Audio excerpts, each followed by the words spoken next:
நடைபெறுகிற அஞ்சல் கிராம சபை கூட்டம் நடைபெற்றது. இதில் நான் பங்கேற்றுக் கொண்டேன்.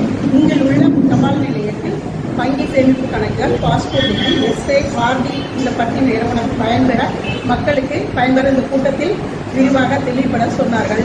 இதை தெரிந்து கொண்டு பக்கத்தில் உள்ள அனைத்து பொதுமக்களுக்கு நான் தெரியப்படுத்த வந்திருக்கிறேன். இதை ஏற்படுத்தி கொடுத்த அஞ்சல் துறைக்கு நன்றி.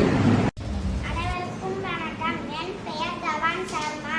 என் பள்ளியின் பெயர் ஊராட்சி ஒன்றிய நடுநிலைப் பள்ளி. நான் 2ஆம் வகுப்பு படிக்கிறேன். என்னோட அம்மாவும் என்னோட அப்பாவும் பிபிஎஃப்க்கு போஸ்ட் ஆஃபீஸில் கொஞ்சம் கொஞ்சமாக பணம் போட்டுக்கிட்டு வராங்க. அது எனக்கு பின்னாடி காலத்தில் காலேஜ் படிக்கும்போது ரொம்ப பயன்படும். அஞ்சலத்துக்கு நன்றி.